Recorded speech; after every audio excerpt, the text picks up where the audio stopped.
Today on Monkey Life, Alison arrives back at the park with rescued chimpanzee Toprish, and the team are keen to greet her. Hey, Toprish. Hey, you. You're a good girl. Marmoset Freya is on the road to recovery following an operation to repair a damaged leg. It's a really great success and the vet did a brilliant job. So yeah, it was great for Freya. And as yet another year at the park passes, more rescued primates settle into their new home.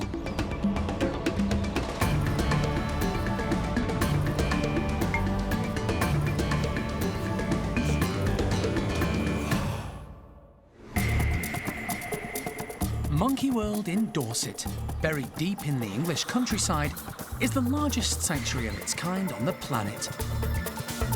The team, led by Dr. Alison Cronin, rescue and rehabilitate abused and unwanted primates from all over the world. Got one. The park provides a home for more than 250 monkeys and apes from 22 different species.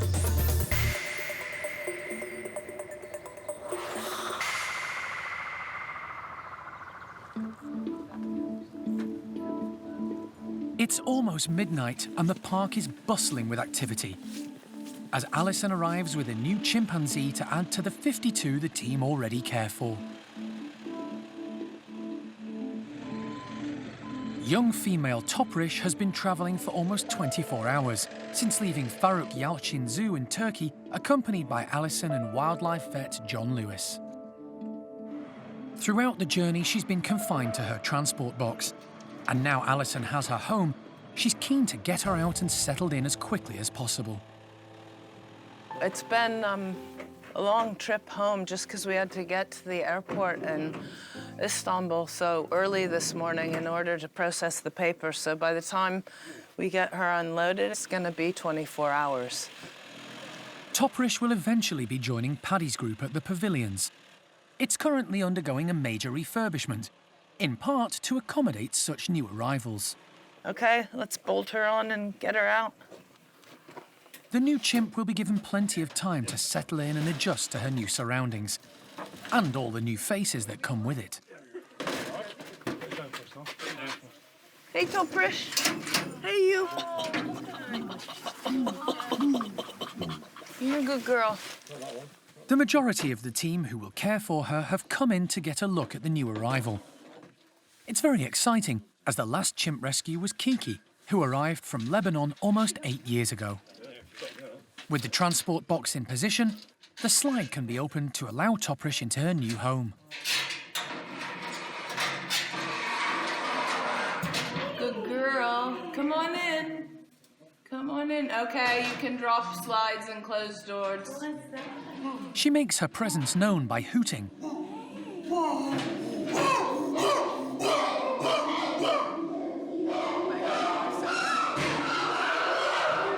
But probably didn't expect such a reaction and reply from the 16 other chimps who make up the group, as well as the noisy bachelors next door. Who's that? Once over the initial surprise, Toprish begins to explore her surroundings. She seems at home and at ease in the company of the primate care team. She's used to people, having lived as a house pet after being illegally stolen from the wild. But as she's never lived in an adult chimpanzee group, the introductions to come will need to be carefully managed to give Toprish as much time as she needs to adjust and to keep any stress or anxiety to a minimum. She's had some food and drink. She doesn't appear overly fazed by all of Paddy's, Cindy's group at this point. That's all good, but it just goes to show how naive she is. So she's a very nice person, but, you know, completely clueless at this point. So we'll have to be cautious with the introductions. There's no way of predicting how any of them are gonna react. Who's gonna welcome her with open arms? Who's gonna have a little bit of an issue with her joining the group? Or, you know, how good she's gonna be. You look at her and think, oh, you know, she's just doesn't get it at all. And she's too human focused, but you never know. She might just turn around and be brilliant, so just just have to hope that the rest of this plays out as we hope. It's been a long day and night for all concerned. Time for everyone to get some rest. Tomorrow, the process of introducing Toprish to her new life will continue.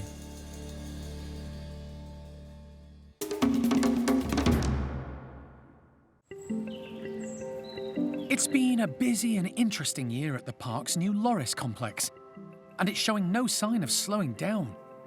A few days ago, the team welcomed its newest member, Bengal slow loris Nora. She was rescued in Beirut after being advertised for sale on social media via a pet shop there. She was eventually confiscated by the authorities and months later arrived at Monkey World. The Loris complex currently houses 2 pairs of these nocturnal primates, Nikki and Axel, and Boo and Bruce. The loris here are all Bengal slow loris, as is our new arrival. These guys are from Southeast Asia. They're a nocturnal primate, and they're actually procilians rather than monkeys. They're one of those species that actually there's not a lot of information out there. There are very few zoos that keep them in captivity. There's really not a lot of info when we look up these guys and try and research them and their behaviours and things known about them. Which has made it very interesting and also a little bit tricky for us. Obviously, lack of information isn't ideal, but it's been really interesting observing these guys and getting to know loris and loris behaviour. The team are going to introduce youngster Nora to Boo and Bruce in the hope the pair will adopt her as their own. She's still very young, but with so little known about loris behaviour, no one knows how they'll react to her.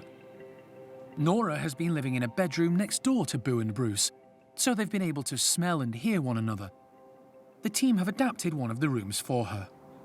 We've made sure we've put up plenty of branches so that she can move around nice and easily. So a lot of browse in the enclosure means that she's got areas she can hide if it's all a little bit too much for her as well. As the lorises are nocturnal, the introductions are carried out under red light conditions. To keep everything as calm as possible, they've decided to introduce Nora to female Boo first, to see how they get on. Okay, nosy.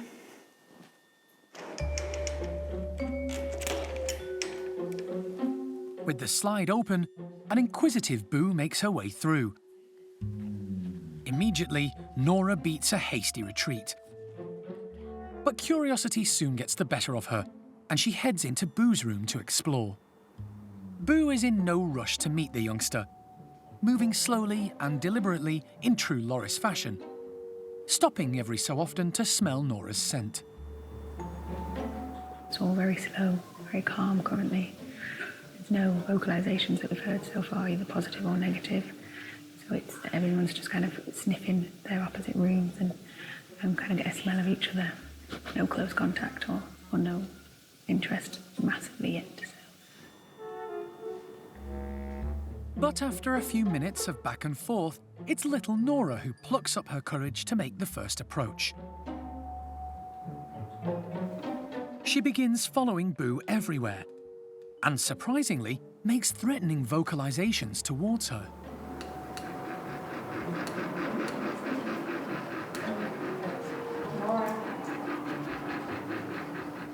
Boo is wary and keeps her distance. Not at all what I expected to happen. I really didn't think it would be Nora that was making the vocalizations first, but it may be nerves, it may be she's just not quite happy with the situation, but she's the one that's approaching Boo, so it's a little bit confusing at the minute, so we'll just wait and see. The team decide to call it a day before anything really negative occurs. Steph entices Nora back into her bedroom with tasty grubs and insects. It looks like the introductions might be a slow process, but they're determined to keep at it and try again soon.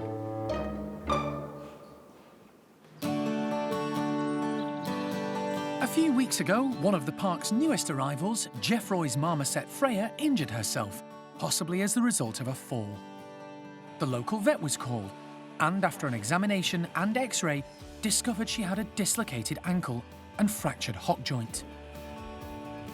Vet Thazar managed to stitch everything back together, but it was touch and go if the leg would heal. Freya was put on cage rest away from the distraction of other marmosets, and now she's on the mend. Really great news for Freya because she's using that leg and it's coming back to full strength again. So it's a really great success and the vet did a brilliant job. So yeah, it's great for Freya. Her recovery has gone so well, she's now been reunited with her housemates. Fred, who, like Freya, is one of only 4 Jeffroy's marmosets at the park, and Sammy, an elderly common marmoset. This established pair have been together for a few years, and are no strangers to welcoming new arrivals. Really, really nice, happy pair.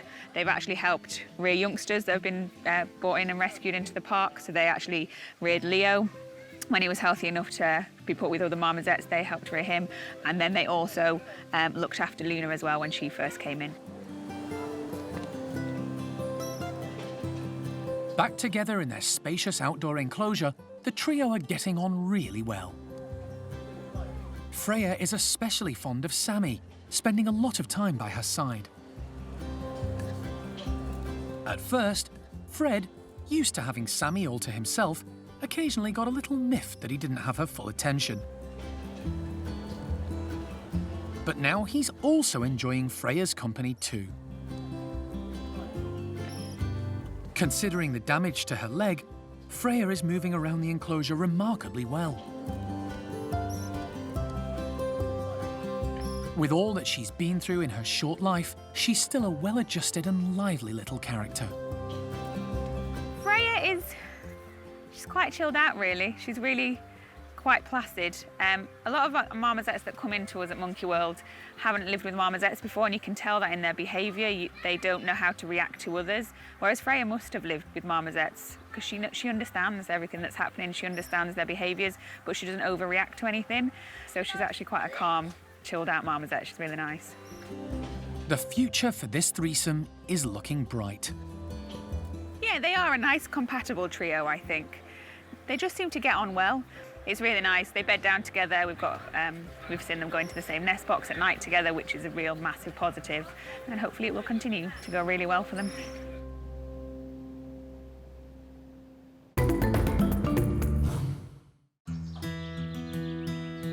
It's been quite a year for the park's 3 woolly monkey groups. Following a major reshuffle in which 14 of the 19 either moved or swapped groups, they've all settled down and life is pretty harmonious. Everybody's doing really well. The groups are really stable at the moment. Everybody seems healthy and happy. So really pleased with how they've adapted to all the changes. The Top Woolies group, led by elderly male Levar, has been particularly busy with the arrival of 2 new babies in the last 6 months. First, experienced mum Zingu gave birth to Layla, and just a couple of months ago, first-time mum Ava produced her own little bundle of joy, a male named Lemmy by the team, following the park's tradition of using the first letter of the father's name. He's doing fantastically well. Ava has surprised us all, to be honest. She's taken to motherhood really, really well. We were all a little bit nervous at the beginning to see how she'd cope and if she'd do all the right things, but we are super proud of her. And he's really bright-eyed, he's really curious, he's starting to try and reach out and touch things, so both of them are doing fantastic. While Ava is understandably very protective of her first child, 13-year-old mum Zingu is more relaxed when it comes to her daughter Layla. The difference between Layla and Lemmy you can really see because Zingu's just let Layla get on and do what she wants from day one. She is a very caring and protective mum, so she's always keeping a close eye on her little one, but she just lets her get off, have a run around, interact with the other individuals in the group, which she was doing at really early stage. Even a couple of months old, she was already off exploring. So yeah, you can just see the difference in the 2 little ones from the early stages really, but as I say, hopefully Lemmy will soon find his feet and Ava will relax into motherhood. One youngster who didn't have the benefit of a devoted mother is Cosmo. He was rejected by first-time mum Isla and hand-reared by the staff. At 6 months old, he was integrated into Levar's group, where he's thrived. But he did take his time summoning up the courage to venture into the caged outdoor enclosure. Cosmo's also doing fantastically well. He's grown into a really strong, confident young man now, and he's got the whole going inside and outside down now. He's enjoying the outside, all the sunshine, the nicer weather, interacting with everybody in the group really, really well. So we're hoping that it won't be too long before we can actually let him go into our big forest enclosure and explore everything that that has to offer and all the big high trees as well. With more than half the world's captive population of woolly monkeys resident at the park, it's hoped the three groups will continue to flourish.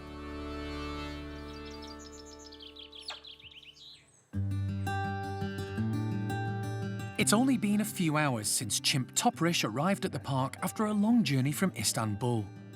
Alison and Lisa from the primate care team are keen to see how she's settling in and what she makes of the 16 noisy neighbours close by.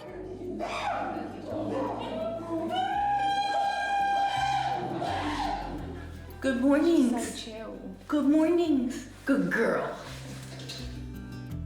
Toprish seems unfazed by her new home and housemates, although it will be a while before she has any physical contact with any of the chimps.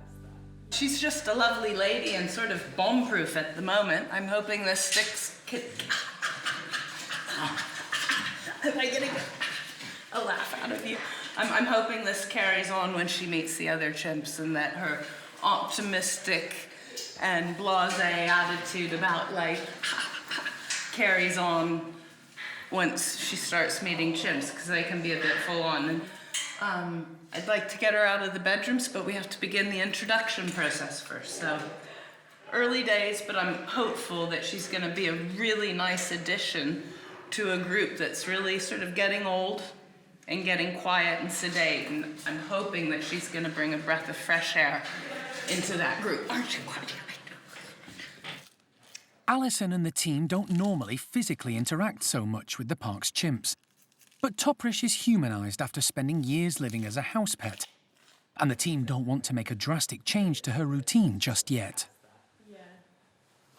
This is a completely brand new experience for her. It's not like anything she's had before. She's not been around anywhere near as many chimps as this before. She's not heard as many chimps to this. Obviously, the facilities itself is different, and just moving facility can be a big thing for any animal of any background. We just want to make sure that everything remains nice and positive for her, and she realises this is her home. She can be nice and settled here. So it's important that we make sure that she stays comfortable and she realises that she can relax here and just completely be herself. To reassure Toprish and gain her trust, Jeremy is paying her a visit. Good mornings. Hello, Topless. Who are you? Good girl. She's pleased to meet him. Loose now. Come on. Loose now. Oi. You have to give a bit. You have to give a bit as well. Oh, is that it? All right.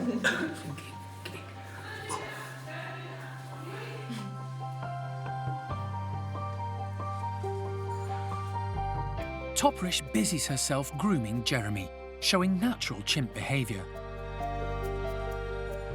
I think she's a dab hand. She's obviously done that before. Clearly knows her way around people's heads. Don't know whether I've passed the test or not. Only time will tell. Obviously, we want her to be a chimp, and that's the main aim of her coming here, is we want her to act like a chimpanzee and be in one of our groups and be one of the family in there. But we need to make sure we've got a relationship with her. Any chimp in captivity doesn't work if you haven't got a relationship with the chimps. We need to make sure that she knows that you go to other chimps for anything that you need, but she still needs to come over to us as well and know that she can trust us to do things like showing injuries. I think she'll naturally pick that up anyway. We've got good relationships with all the other chimps here. And once she sees that they're trusting us and she's made a few friends with them, she'll realise that it's fine to be friends with the keepers. But I think she's going to cope absolutely fine with it.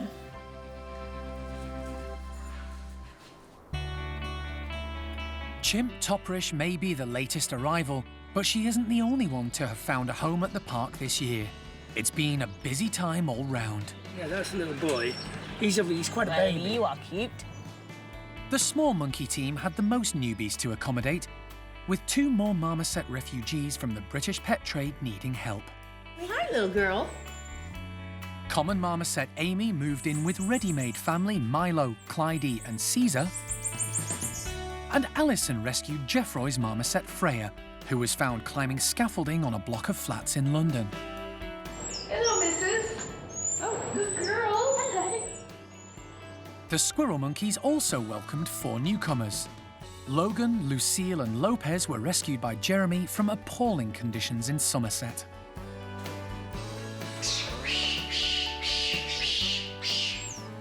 And female Nueve, ousted by her group at Chessington Zoo, found new friends at Monkey World.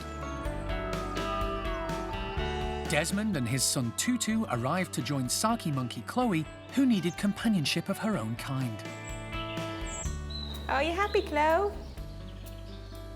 But the most unusual and rare arrivals are Benny and Nia, 2 red-bellied, white-throated guenons stolen from the forests of Benin. Hey, missus. Benny and Nia.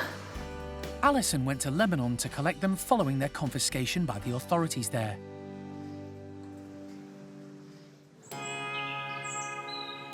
Sadly, along with the thrill of new arrivals came the sadness of departures, including young chimp Ben. Born at the park and with the potential to be a leader in the future, his death came as a real shock. The team also said goodbye to Capuchin Tao. Rescued from the pet trade in a very poor state, he had 7 happy years before his condition deteriorated. It's time to call it a day, but it's not right. But perhaps the most overwhelming loss this year was Chimp Sally, What's that? matriarch of the chimp nursery.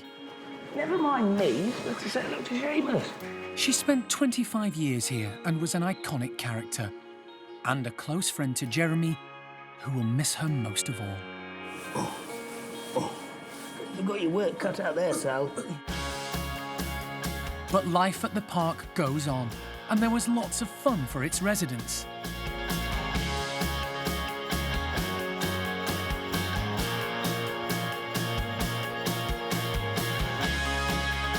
And there's plenty to look forward to. Soon Toprish won't be the only new chimp at the park. Alison is about to be reunited with Nari, a female she tried to rescue 15 years ago from Thailand. And this time, she'll be bringing her home to Monkey World.